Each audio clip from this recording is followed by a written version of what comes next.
Hi everyone, delonewolf here and welcome back to the Sunday Recap, my weekly vlog where I talk a bit about my last week in games. And for EVE Online it's pretty quiet, steady week for me in EVE Online. Haven't done any big sessions of exploration or anything like that, mostly focused on running some anomalies because we are back into the skilling spree, which means I can just log in, get a couple of NPCs and then you get quite a decent amount of skill points for that little bit of effort. But most of my effort has actually gone towards continuing my preparations for the move from my main base of operation, or my most active base of operation, from Amar space into Galente space.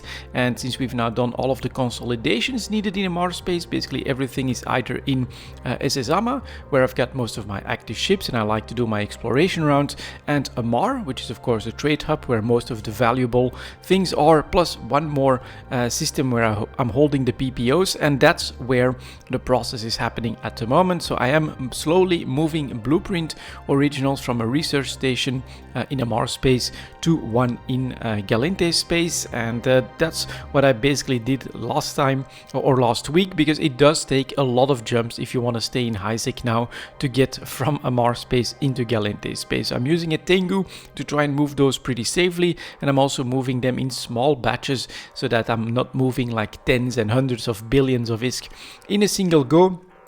I'm also still scouting out the actual situation in the blueprint copy business, because I'm gonna try to spread it out a little bit so that I can actually easily run the BPC business in Galente space, but I could also very easily do a run in Amar space if I want to. So that's kind of the plan. That's what I'm working on at the moment, while of course continuing the BPC business. And it's still the same story. Freighters are crazy high, 20-30 million for a freighter BPC. That's a huge margin, definitely making some good ISK on that one. The Orca not doing all that well. Carriers surprisingly not doing that well, but then you get dreadnoughts and structures, and they're surprisingly actually selling pretty quickly at pretty decent prices. We're also keeping up with PI. If you follow EVE Talk, you know that PI prices are surprisingly high all of a sudden.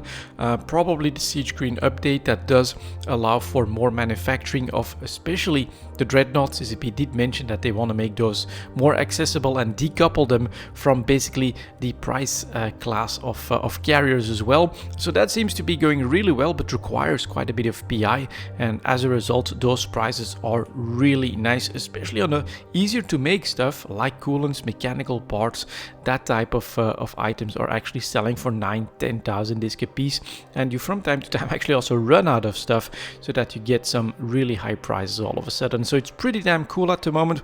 A very passive thing that you can do. I also, just part of my login routine is just to do my PI, and then when my planets are like over 75% full, empty them out, bring it all to Amar, start selling, and that's what I'm doing as well at the moment. But other than that, the focus is on the preparations for the move, which will eventually, that's going to be the last phase of my move from being active mostly in Amar space to Galente space, is going to be to also move the PI, of course. Then I'll just empty out the planets, get rid of the installations there, and then decide on a system in Galente space, set everything up there and keep going that way. I'm not sure when the transition is going to be, but in all likeliness I am going to shoot for the middle of August, because on the 19th I believe there's going to be a new leak for Path of Exile. Definitely looking forward to that, but that still gives me practically a month to get that stuff done and to fully complete my move, which the big advantage, and I've already been noticing that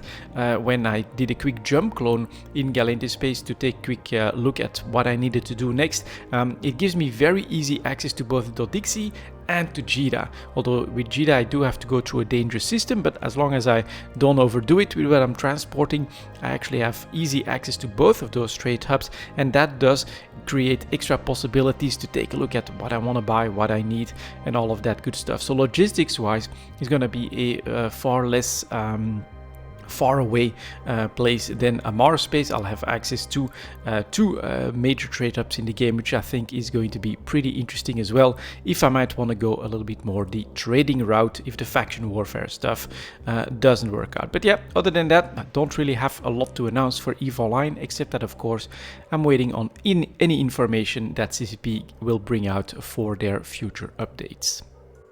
And that left me with some extra time to play some more Outer Worlds. So I have been playing that on almost a daily basis. I think early in the week it was just too hot.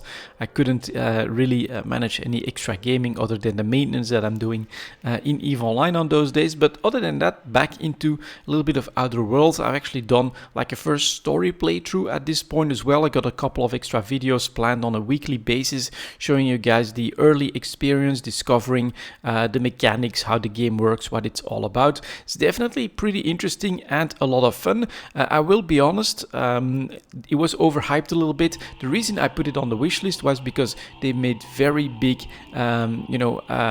comparisons to like a Fallout game or a Skyrim game, because it was, if I'm not mistaken, from people that worked on old Fallout games that have formed a studio that made the Outer Worlds. It's definitely not that. It's different from that. It's a little bit more limited in scope, a little bit more on rails. It's more about the story, more about the characters, but it's still definitely fun. I would say though that it's not, for me at least, a full price purchase. So the 70% off I think is spot on. $20, €20 or below that is a great price for the Outer Worlds, but don't expect massive replayability just like with Skyrim or the extra layers that a Fallout game does have. And honestly, for me, it did also show that I kind of like the extra layer that Bethesda has been building on Fallout and will also be using in their Starfield game, which is that base building, the ability to build stuff into your world after looting, creating all the materials necessary, and then actually building up a nice little base of operation. It is a nice extra layer of stuff to do that I personally really appreciate, and I will also be honest on that, I'm kind of hoping that they'll bring something like that into their next Elder Scrolls game as well. I would love to build up like my own town or something like that that you could really expand on and then attract NPCs and things like that.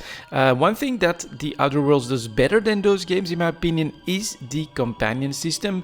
Although it was a little bit limited, I would have loved for them to have a larger inventory. In fact, I would have loved for my character to have a larger inventory and for there to be a little bit more types of loot and things like that you can use. I do think it worked absolutely perfectly. Technically everything was super, and you get 2 companions with you, which for me was a blast to just give them some of those long range not missile launchers but grenade launchers, so I could just go in there and they would just bomb enemies, especially packs of enemies from far away. And then towards the end of the game I found a couple of like the highest DPS guns, did a couple of upgrades, them gave them each their unique damage type, and they would just mow through everything. It was very, very satisfying. I just had to basically send them into combat and they would do all the fighting for me. Super, super cool. I love when you can invest in your companions, make them super beefy, super strong, and just watch them do all the work on your screen. That's always very satisfying for me, and to a certain extent that was definitely possible in the Outer Worlds as well. But the main focus is on the story that's being told, the choices that you have to make whenever you are deciding on grabbing missions, doing missions, how you want to approach them and all of that stuff. And from technical perspective, really amazing experience as well. 0 crashes, 0 glitches, hardly really noticed any slowdowns or anything like that. My computer could very easily handle the Outer Worlds at peak performance the whole time. So really a pretty nice game, a nice extra experience that I got to have here. But I would say wait for a sale, don't pick up the Outer Worlds at full price. At this point I don't think it's going to be worth it anymore. And yeah, got a couple more videos on that one coming. I do think I'm going to stop that now.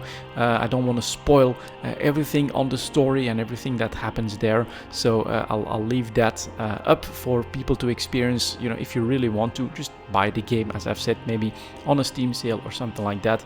You will not regret that. Probably gonna do a second playthrough as well, experiencing some other sides of the game at this point, but not planning to do a lot more when it comes to the Outer Worlds. I'm getting into prep mode, as I've said, for Path of Exile, which should be coming with another expansion, another leak next month. And yeah, that was my last week in games, guys. Thank you very much for watching, and as always, I'll see you next time.